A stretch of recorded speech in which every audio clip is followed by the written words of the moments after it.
Sunshines, welcome to another Game of Thrones review. I know, everyone's favorite. We're just gonna get right into episode 5. Just talk about the opening scene. Jaime and Bronn pop out of the water. I'm like, no one chased them, no one followed them. Jaime has one hand and like 100 pounds of armor on. So I'm like, didn't have that armor. Is Bronn a superhuman? Like, what just happened? I knew they had to live, so whatever, I can like skip past that, I guess, but there's still, you're right, so many like plot I think holes. they should have been captured, obviously. Like, that, I felt like that was the way that the episode ended. It was like, okay, someone's gonna jump in there and save them, obviously, and they're gonna be captured by Daenerys' army. But they just let them go, and then Tyrion later is even like, and they're all like, oh, well, Tyrion will just go talk to Jaime. And I'm like, why do they think Jaime's alive? Tyrion watched him charge her, and she watched him charge her. So I'm like, I kind of wish they were captured, only so that this stupid plot line of him needing to talk to him wouldn't happen. Oh my god. Daenerys, who turns the two Tarleys into a crisp, whatever, and then Tyrion and Varys have this conversation about how she's going crazy. And I'm like, did you think that that was wrong of her to do that? They're trying to frame it as if she's becoming, you know... Yeah, exactly. But I didn't think that that was unnatural or like... That's what happens in war. Why is everyone acting surprised? Exactly. And I didn't even think... I thought she was quite modest about it. She only killed the 2 people. She could have killed, like, 20 of them were still standing up. She could have had all 20 of them go stand over there. But she was like, I'll make an example of these 2. You know, we'll let it happen, whatever. Especially the way that Guy was talking to her. Like, she was, you know... You're not my queen, and you're a foreign invader, blah, blah, blah. Yeah. It's like, at that point, if she didn't stand her ground, it would make her look weak. It would make her look weak. It was very diplomatic of her to do so. And people that, like, Tyrion threw wildfire at ships for, like, and burned tons of people alive. So I don't know why he's being fussy at the moment. I think they're making a mountain out of a molehill. They're just picking, trying to stir up drama where there really is none. Like with the, you know, we agree with the Arya and Sansa thing. It's kind of like, is this really going to go anywhere? Okay, I guess. I don't know. But so next we have Sam and Gilly. Gilly just casually drops the Rhaegar like annulment thing. That was so hilarious. Which I also feel like hilarious. Who gets an annulment in this day and age? Like, well, that's kind of is that real? Like, what? At first I was wondering, like we were talking, I was wondering like, why do they keep hinting to our push? We know all of this. Yeah. I was like, why do they keep talking about it? But then I realized the significance of that moment is to show that, like you said, that he's not a bastard. Oh yeah, he's legitimate. They wanted it to be like, so that's the significance of it. And I wonder if George R.R. Martin in the book will take a similar route. I think George R.R. Martin, if he were to write something similar to that, I think he would just have Rhaegar take a second wife, because I'm pretty sure Targaryens did that anyway. And an annulment? Isn't that like... No, like, I'm like, is that a thing in this day and age? I just thought that was kind of like a strange word to just throw into the thing. But I mean, I like it. It does legitimize Jon, and I'm super stoked that he's not a bastard, because obviously you gotta love Jon, you know. And he's, you know, been sad about being a bastard his whole life, so it's like, it's okay, Jon. You have his mom and dad. So yeah. Cool. And he's still a Stark, which is nice. What do you think is going to happen with that? Like, when that information is revealed, and he has obviously, you know, more claim to the throne now than Daenerys when it comes out. And he's technically is like a male heir, so he would have more of a right than Daenerys, technically. I'm like, unless that information goes viral and everyone in the kingdom knows, I don't think that it would make a difference, because I don't feel like Jon is hungry for power. The scene with the dragon? Yeah. Oh, one of my favorite scenes of this episode. And then Drogon comes up and you're like, oh, they connected. It's such like a cheesy moment. You could see him just sniffing him, and you just could smell the Targaryen in him, you know? And Daenerys is on the dragon like, what's going on over there? Yeah, I know. I saw another person that compared it to like a cat lady whose cat doesn't like anyone, and then all of a sudden the guy comes over and the cat like pops up on his lap, and she's like, what? Yeah. What? In all honesty, after that moment, because this whole time I have been against the whole Daenerys Jon thing, but during that moment I was just like, oh yeah, they gonna bone. Yeah, definitely. I was like, I think she's definitely intrigued by him. She's And then the jealousy moments when Jorah came back. Did y'all notice that? Golden tension between Jon and Jorah, where he was like sizing him up, like, wait, are they a thing? Are they not a thing? That hug that she gave Jorah, and Jon was kind of like, wait, is this your man? Like, what's up? Like, it was kind of funny. It was very satisfying, though. I feel like they should get together to make more dragon babies.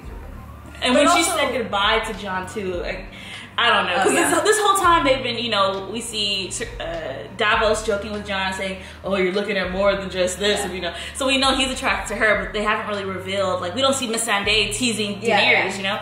But when she said goodbye to Jon, when she was like, I've gotten used to the King of the North, you know, whatever. I was just like, ooh. Okay, speaking of that though, I saw someone else put this in a comment and I was like, what? And I just have to bring it up really quick.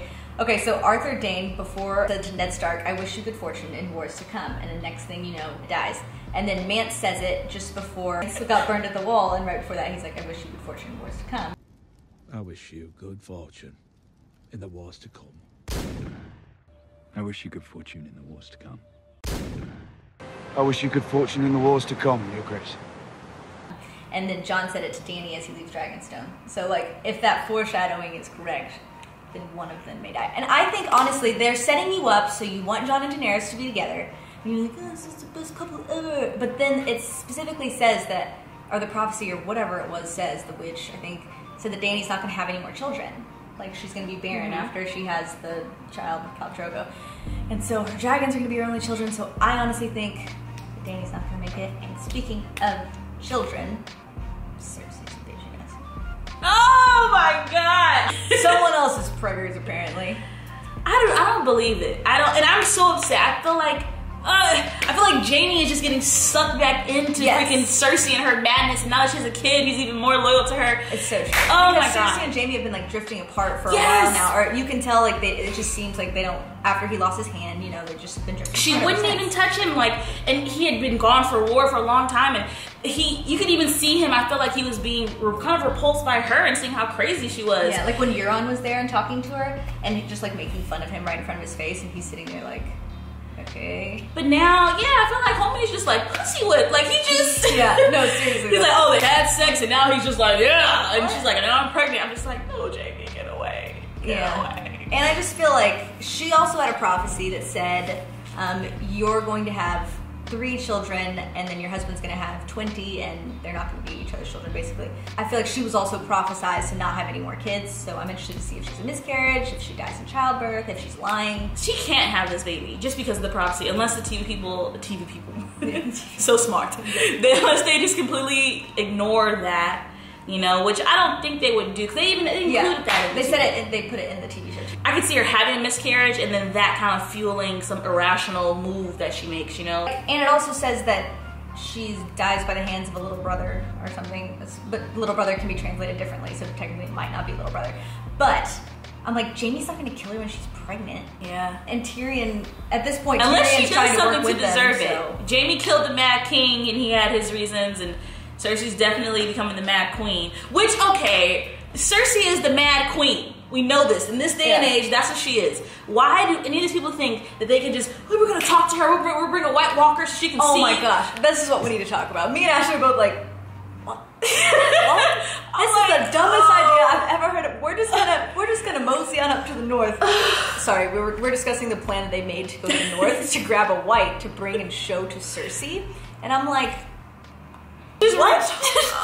It makes no sense. This thing, these undead whites are like incessant, like will not stop coming after you until they've killed you. Like, you can't just strap one down. And then how are you gonna get it like on a 3-week travel from the north to King's Landing?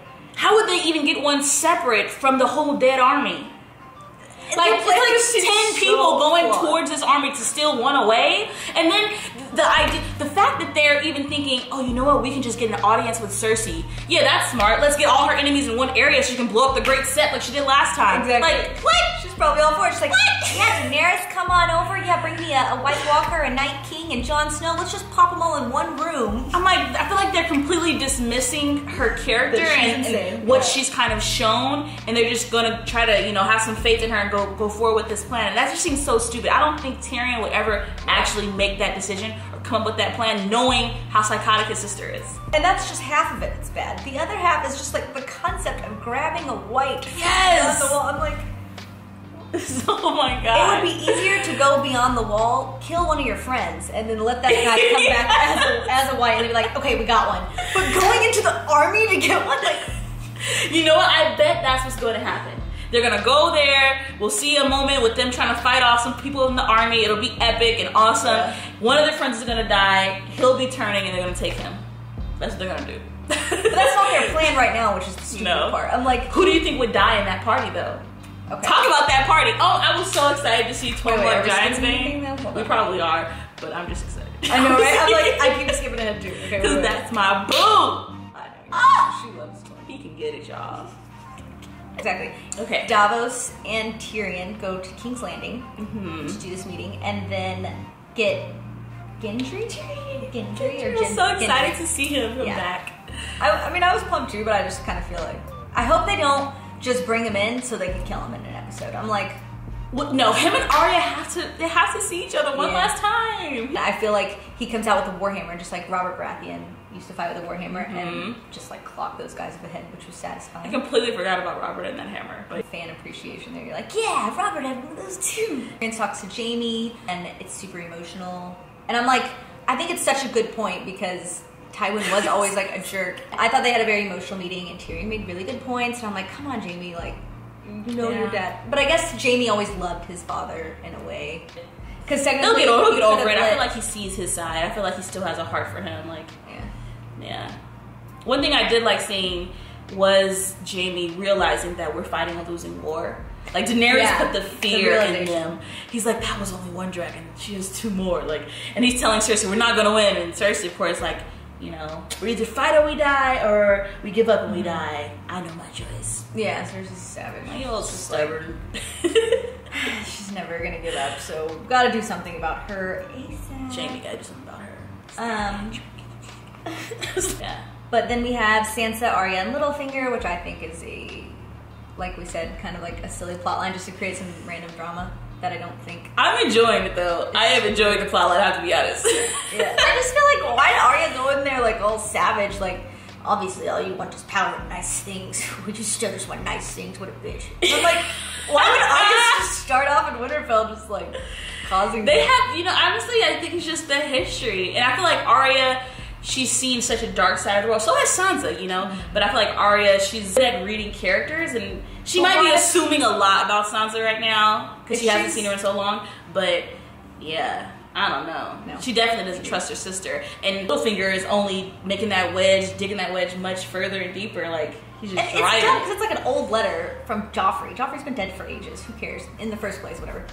And also, if Arya's so good at reading people, then how is she so easily fooled by Littlefinger? I'm like, that was so good. She was totally onto that, you guys. We were watching it, and she's like, Littlefinger knows that he's following her, and I was like, what? No, like Arya's she's freaking so quiet, you know, like a freaking cat. But nah, Littlefinger knew. Exactly. I was like, damn, Nikki called that one.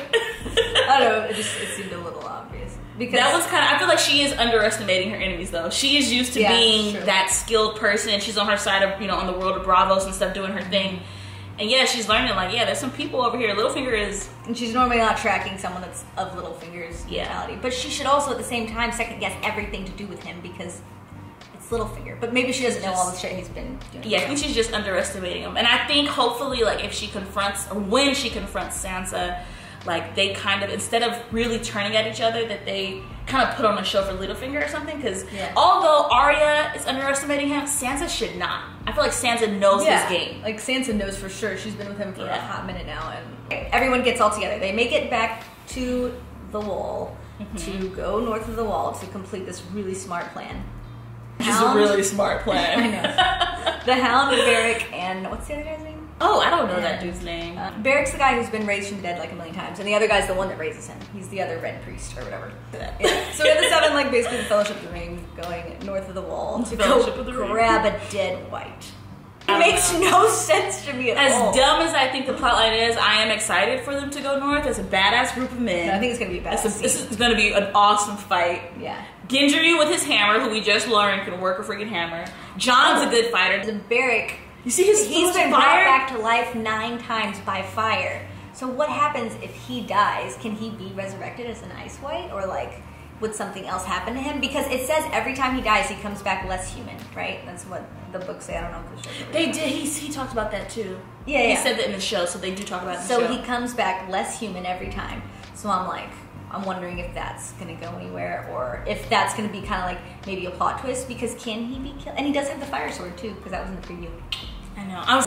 He has the fire sword. We're going to get to see kind of how the White Walkers stand up and the Army of the Dead stand up to the fire, because it's going to be a small preview of what the dragons could possibly do, you know? Like, what if it's just, like, super easy, like, they just, I don't know. Do you think a dragon's gonna come try to save them and die in the process? Also, just a random thing, I don't think we're using Bran to your appropriate disposal. I'm like, you have this all-knowing guy just chilling by a tree. Just chilling there. No one knows. I mean, Bran, he's the only one that really knows his powers and capabilities. Everyone else just kind of like, Bran's kind of a creeper. He gets visions, you know? So I guess they're just like, they don't know to what extent he gets visions. They don't know that he knows everything, you know? Right. And I mean, that's, you know, he's the one keeping that under wraps, so. Also, prediction, speaking of Bran and weird people, the Cold Hands, or Uncle Benjen. Yes. Like, I'm wondering if he's gonna come up now that they're north of the wall again. Like, if he's gonna that would be them. so cool. Yeah, I feel like he should come back up because I know he can't go south. I think of the wall. Jon even seeing him would be dope. Yeah, because Jon and him got along. That's the whole reason Jon joined the Night's Watch, is because he liked Benjen so much.